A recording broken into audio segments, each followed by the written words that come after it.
Welcome back to the channel today. Today we've got a 380 ACP test. It's going to be the Hornady Black 90 grain XTP versus the Sinterfire 75 grain centered hollow point.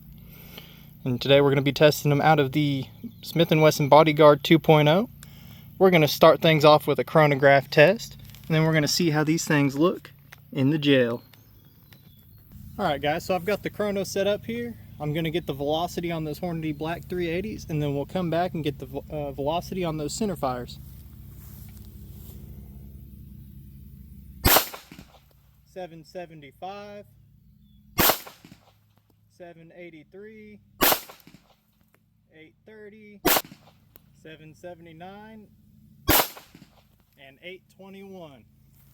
Now I'm going to get this chrono reset, and then we'll check those Sinterfires.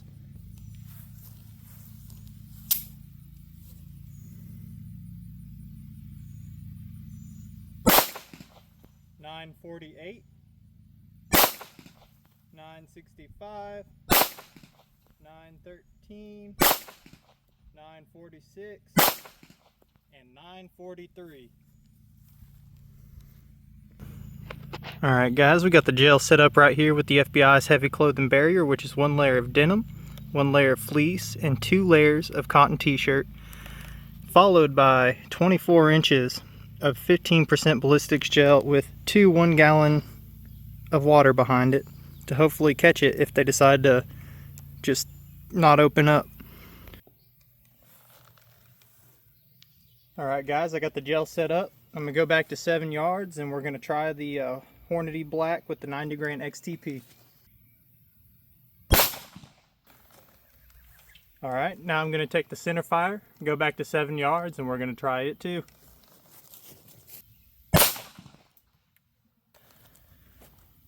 Alright guys, so I hit the block really low on that one, so I'm going to retry it in the center of the block so we can get a good solid test out of the Sinterfire.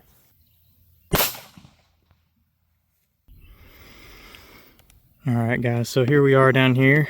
So it's hard to see, but this middle track right here, this is that Hornady XTP.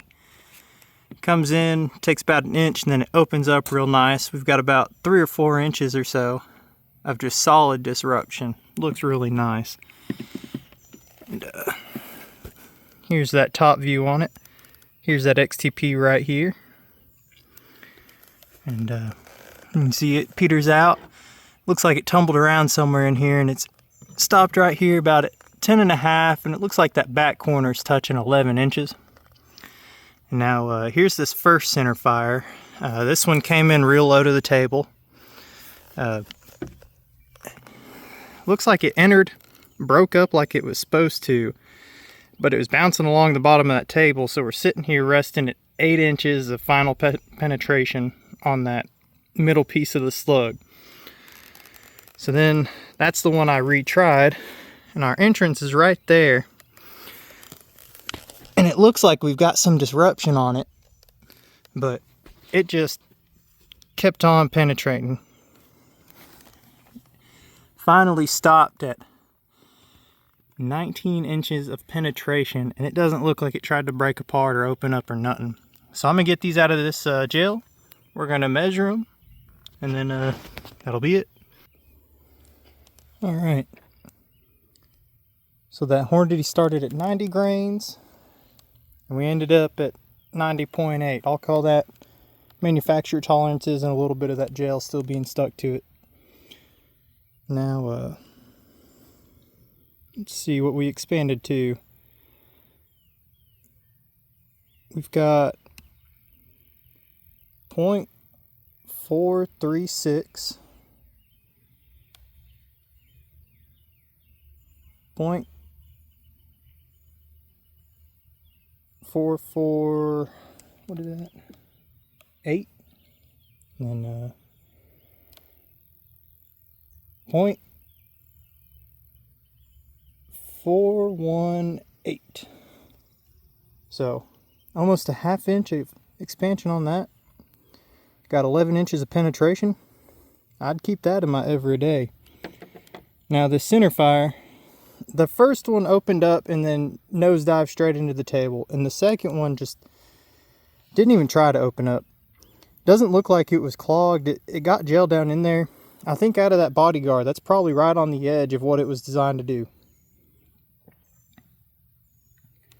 Now our retained weight is, of course, 75.4, and its box is 75 grains.